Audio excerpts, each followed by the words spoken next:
지금 건설사 붕괴가 점점 더 가속화되고 있습니다. 이 부분에 대해서 계속 경고를 했는데 계속 이어지고 있죠. 그래서 건설사 붕괴가 지금 가속화되고 있는 현황, 그 다음에 이렇게 되면 어떤 문제들이 생길 것인지, 그리고 그렇게 되는 이유들, 이런 것들을 이야기를 했지만 최근에 여러 가지 문제점들이 더 많이 섞이면서 더 위험해졌기 때문에 이 부분에 대해서 이야기를 조금 더 하자는 거죠. 그래서 이번에 또 기사가 떴습니다. 종합건설사 부도. 그러니까 진짜 큰 건설사들 말하는 거예요. 예를 들어서 뭐 그냥 건설업 하는데 레미콘 업계 혹은 인테리어 업계 이런 것들 말고 진짜 굵직굵직한 건설사들. 이것만 총 12곳이 폐업이 됐고, 이게 2019년 이후 가장 많은 수치로 나타나고 있다.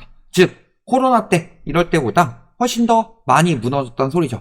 문제는 건설사가 언제 무너져요? 건설사는 부동산 시장이 침체될 때 많이 무너지죠. 그러면은 2019년도 침체돼서 많이 무너졌던 거예요? 그 전에? 그러면 그 전에 언제 많이 무너졌냐? 글로벌 금융위기 때. 그러면은 최근에 2022년에 부동산 시장이 침체됐다가 23년에 부동산 시장 살아난다고 언론에서 그렇게 떠들어야죠.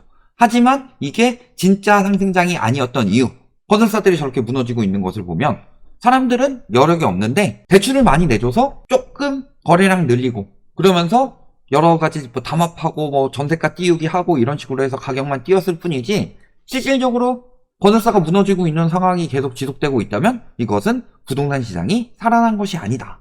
이런 것들을 확인할 수가 있었죠. 그리고 지방 건설사 이렇게 작은 것까지 다 합치면은 폐업 신고 건수는 모두 496건으로 작년에 부동산 침체될 때 297건밖에 안 됐는데 올해는 분양가도 올려주죠. 그러면서 원자재 비도 떨어지죠. 청약 경쟁률도 잘 나온다고 그랬어요. 그렇지만 무너지는 건 훨씬 더 심했다. 이런 거고. 이렇게 줄도산 나는 이유는 당연히 안 돼서겠죠. 결국엔 건설사라는 건 뭐 하는 곳이에요? 땅을 사서 원자재를 사가지고 PF나 이런 거 대출 받고 시공사 설정해가지고 거기다가 짓는 거예요. 그러면은 그걸 집을 지어서 비싸게 팔아먹어서 빚 갚고 이자 갚고 남는 돈 내이득 이렇게 돼야 되는데, 즉 비싸게 팔려야 된다. 현재 가격 대비로 고분양가인데도 분양이 잘 돼야지 건설사들이 잘 될 수밖에 없는 건데, 올해 계속 잘 된다 이야기를 했지만 시장 침체는 금방 일어나죠. 결국엔 대출 막히니까 바로 시장 침체 일어나는 거예요. 그래서 서울의 1순위 청약 경쟁률은 24.8대1로 9월 77대1, 여기에 3분의 1 수준으로 떨어졌고 현재 미계약 속출하고 있죠. 그리고 청약 미달률은 10%에서 14%가량으로 높아졌다. 그래서 보면 이런 데들 미계약 나고 있다. 뭐 상도 뭐 이런데. 그러니까 너무 비싸서 못하는 거예요. 그러니까 지금 어떤 상황이 되고 있어요? 청약 너무 뭐해. 내가 당첨이 되더라도 내가 저 분양가를 감당을 못하는데 집을 사는 것보다 청약 해가지고 분양받는 게 저렴하기라도 해야 되는데 저렴하지도 않다. 그러니까 사람들이 청약통장을 포기를 하고 있죠. 청약통장을 포기한다는 것 자체가 무슨 소리예요? 지금 보시면 청약통장이 100만 개 넘게 줄었습니다. 즉 청약통장은 지금 현재 수요이기도 하지만, 예를 들어서 보통 가점이 있기 때문에 5년 10년 막 이런 식으로 기다렸다가 이게 미래 수요가 되기도 하죠. 근데 청약통장 무용론에서 청약통장 해지가 늘어나고 있다는 것 자체가 미래 수요가 줄어들고 있다는 소리고, 그리고 이 중에서 특별히 청년층이 굉장히 많이 줄었죠. 그래서 청년층에만 3만 1000명이 탈출을 했고 1400억이 해지가 됐다. 어떤 게? 청년 우대형 청약통장. 이게 얼마 전에 나왔던 거죠. 얼마 전에 청년들한테 금리나 이런 거 우대해줘가지고 청약통장을 만들어주겠다. 근데 청년층이 청약 안 받는 게 낫겠네 싶으니까 바로 많이 해지한 거죠. 저게 굉장히 좋은 건데. 그래서 많이 해지하니까 결국에는 지금 정부에서 부동산 정책을 풀고 있는 이유는 딱 한 가지예요. 부동산 시장이 뭐 무너지는 것을 막고 뭐 이런 것보다 PF 터지는 걸 막으려고 하는 거죠. PF 터지게 되면은 건설사들 무너지고 일자리 많이 잃고 막 땅값 떨어지고 그러면은 본격적으로 집값 붕괴도 심각해지기 때문에, 그러면은 경제가 이리저리 굉장히 혼란스러울 거예요. 그럼 지지율 떨어지죠. 그러니까 PF 터지는 걸 1순위로 막으려고 하는 거예요. 이번 정부에서 우선적으로 완화해준 정책들을 보면은 맨 처음에는 표 얻기 위해서 양도세 완화, 이게 최우선적으로 들어갔지만 그 뒤에 나오는 정책들, 핵심적인 정책들을 보면은 부동산 살리기보다는 엄밀하게 말하면 건설사 살리기 정책이죠. 건설사 살리기 정책들이 1.3 대책에도 나오고, 그 다음에 그 이후에 뭐 특례보금자리론 뭐 이런 것도 부동산 시장을 살리는 것이긴 하지만, 실질적으로는 부동산 시장의 심리 저하를 막아서 청약시장을 살리기 위한 거였죠. 그리고 그 청약시장을 살리고, 그 다음 부동산 시장을 살리고, 이 역할을 하는 핵심 수요들이 어떤 수요들이었어요? 1번 청년, 2번 중년, 3번 장년, 4번 노년, 5번 소년, 청년층이었죠. 그러니까 자꾸 청년층을 풀어주는 이유가 뭐냐? 중년층, 장년층, 노년층은 대출을 풀어주든 지원을 더하든 이들은 더 안 살 거예요. 살 사람은 사고 안 살 사람은 안 사는 거지, 이들은 뭘 해주든 더 안 사. 그러니까 자꾸 불어 넣어주면은 그래도 반응하는 것들. 예를 들어서 맨날 약 올리는데 그래 그러려니 하면서 막 부처처럼 있는 친구가 있고, 막 좀만 약 올려도 아씨 하지마 막 하면서 반응 엄청 세게 나오는 사람들. 이러면 보통 이렇게 반응 세게 나오는 사람들 약 올리듯이 청년층에게 자꾸 넣어주는 이유는 청년층의 반응이 잘 나오기 때문이에요. 그러니까 얼마 전에 청년 청약통장을 풀어줬어요. 그거 해지하고 있죠. 그러니까 그 수요 더 끌어오기 위해서 이번에 청년 청약통장 2 나왔죠. 뭐예요? 4.5% 이자를 주는 청약통장. 물론 이거는 청약통장 중에서 괜찮기 때문에 저희는 가입하라고 말씀을 드렸습니다. 그 다음에 분양가 80%에 2% 금리로 장기대출. 4.5% 요 가입 기준이 34세고 요 대출을 받을 수 있는 게 39세 이하죠. 그래서 청년 드림 통장 나왔는데 저거 받아가지고 대출 받아서 집 살려고 해라 라기보단 청약통장 치고 굉장히 금리가 좋기 때문에 가입을 해라, 이걸 말씀을 드린 거고, 저런 식으로 청약시장에서 빠져나가는 청년층들 다시 끌어오려고 하는 거예요. 만약 저게 안 되면은 5.5% 나올 수도 있어요. 신생아 특례, 청년 특례로 신생아 특례가 갈 수도 있어요. 저런 식으로 그냥 또 나온 거야. 건설사 붕괴를 막기 위해서. 근데 문제는 아까도 말씀드렸지만 고분양가죠. 그러니까 예전에 언론에서 바보야 문제는 공급이야 이런 얘기했는데, 지금 공급 제일 적다고 하는데도 집값은 떨어져요. 2021년, 2020년, 2019년, 2018년, 2017년보다 물량이 적었음에도 불구하고 떨어졌죠. 2022년에. 문제는 공급이 아니었어요. 언론들, 그 다음에 부동산 교수라는 작자들이 계속 거짓말했었던 거였어요. 과잉 공급이 나오고 있었지만 거기에 저금리, 그리고 언론의 부추김, 이런 것들 동시다발적으로 일어나면서 과잉 수요가 들어왔을 뿐이라고 그랬어요. 그래서 과잉 수요가 들어왔지만 지금은 뭐 때문에 막혔다? 결국엔 DSR. DSR이 적용이 제일 위험하다고 그랬죠. 앞으로 금리 좀 떨어지더라도 집값이 유의미하게 치는 상황은 그렇게 오지 않아요. 이번에 그게 일어났던 일은 50년 주담대랑 특례보금자리론의 공통점, DSR을 우회했기 때문이에요. 그게 금리가 유의미하게 엄청나게 싸서 집값을 반등시킨 게 아니라, 금리 때문이 아니라 DSR을 우회했기 때문이에요. 그래서 핵심은 DSR이고, DSR 자체가 소득 대비 대출을 해주는 건데, 현재 소득 대비 집값이 굉장히 비정상적으로 올라갔기 때문에 소득 대비 대출을 하면 요 집을 살 수가 없다는 소리입니다. 이게 매매 시장이든 분양 시장이든 마찬가지고, 그래서 문제는 고분양가 때문에 안 되는 거예요.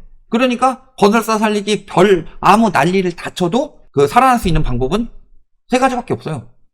첫 번째, 소득이 유의미하게 굉장히 많이 늘어나든가, 아니면 두 번째, 집값이 유의미하게 굉장히 많이 떨어지든가, 아니면 세 번째, DSR 완화를 하고 금리가 어마어마하게 떨어지든가. 요 3가지 방법밖에 없어요. 건설사 분양 잘 되고 뭐 매매 시장 살아나고, 요거는 세 가지 방법밖에 없다. 그러면 그 3가지 방법 중에서 가장 가능성이 높은 건 뭐예요? 지금 우리나라 경제 상황이 소득이 유의미하게 막 2배, 3배 늘어날 수 있을 정도가 돼요? 두 번째, DSR 우회하고 금리 과거 코로나 때처럼 떨어뜨릴 만큼 돼요? DSR은 이미 적용됐고, 코로나 때 이상으로 금리 떨어뜨리는 건 거의 일본 수준까지 침체됐다는 소리인데, 그것도 힘들죠? 그럼 마지막으로 가격이 떨어지는 수밖에 없다. 그러니까 집값 떨어질 수밖에 없는 거고, 분양가도 땅값이 비싸고 원자 대비 올라가고 인건비 올라가는데 분양가가 어떻게 내리냐? 결국에는 PF 터지면은 땅값이 싸지니까 내려가는 거다. 이런 거고요. 저 고분양가, 그리고 또 분양 안 받는 이유가 한 가지 더 있죠. 뭐예요? 요거 하자. 자, 균열 확인했음에도 진행했던 화정 아이파크. 이게 결국엔 무너졌죠? 외벽 무너졌죠? 사람들 사상자 생겼죠? 그 다음에 지하주차장 붕괴한 검단 아파트도 3년 전에 이미 위험 경고를 받았음에도 불구하고 무시하고 진행했죠. 여기만 그러냐?